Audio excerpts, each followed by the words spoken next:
രക്തസാക്ഷി ദിനാനുസ്മരണ യോഗം നടത്തി. ഡിസംബർ 1 പാലക്കാട് രക്തസാക്ഷി ദിനാചരണത്തോടനുബന്ധിച്ച് പാലക്കാട് കോട്ടയ്ക്ക് മുന്നിലെ രക്തസാക്ഷി മണ്ഡപത്തിൽ നടത്തിയ പുഷ്പാർച്ചനയുടെയും അനുസ്മരണ യോഗത്തിന്റെയും ഉദ്ഘാടനം CPIM ജില്ലാ സെക്രട്ടറി EN സുരേഷ് ബാബു നിർവഹിച്ചു. സംസ്ഥാന കമ്മിറ്റി അംഗങ്ങളായ CK Rajendran, K സലേഖ, NN Krishnadas, മറ്റ് നേതാക്കളും പ്രവർത്തകരും പങ്കെടുത്തു. രാജൻ ചെല്ലൻ, സുകുമാരൻ മാണിക്കൽ എന്നിവർ രക്തസാക്ഷികളായി. 55 വർഷം പൂർത്തീകരിക്കുകയാണ്.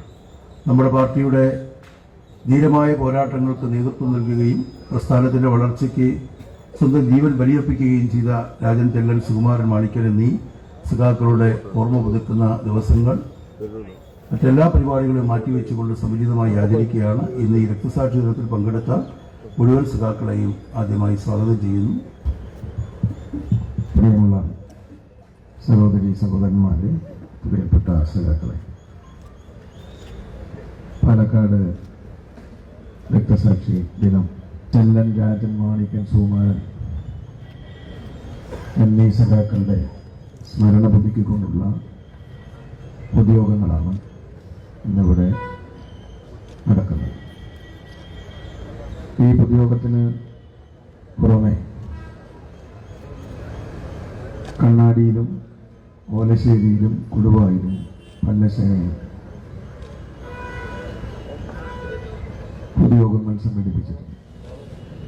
ഇവിടെ സ്വാഗത പ്രസംഗത്തിൽ സൂചിപ്പിച്ചതുപോലെ 1967 സഖാവ് EMSന്റെ നേതൃത്വത്തിലുള്ള രണ്ടാം ഗവൺമെന്റ്, ആ ഗവൺമെന്റിനെ അട്ടിമറിക്കുന്നതിന് വേണ്ടി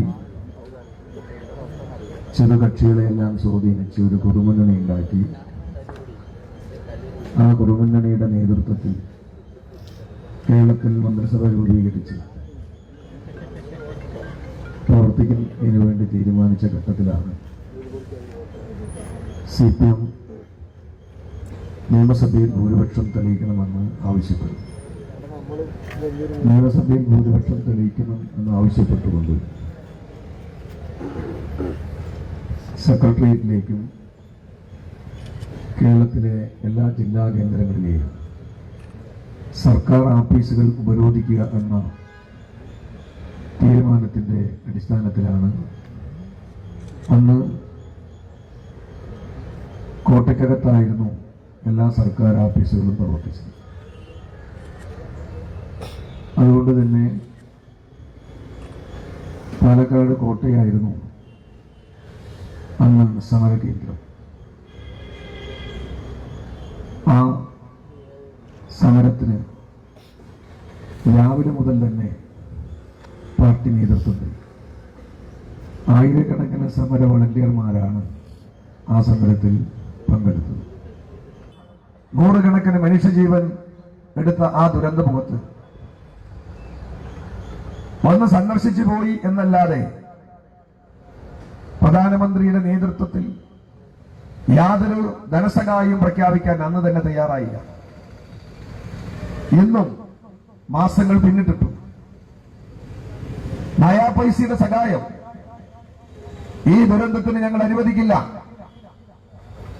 എന്ന നിലപാടാണ് BJP സ്വീകരിക്കുന്നത്. അങ്ങേയറ്റം ഹീനമായ ഒരു ശ്രമം ഇടതുപക്ഷ ജനാധിപത്യ മുന്നണി ഗവൺമെന്റിനെ തകർക്കാനുള്ള പ്രത്യക്ഷത്തിൽ തന്നെ BJP ഗവൺമെന്റ് ഇടപെടുകയാണ്.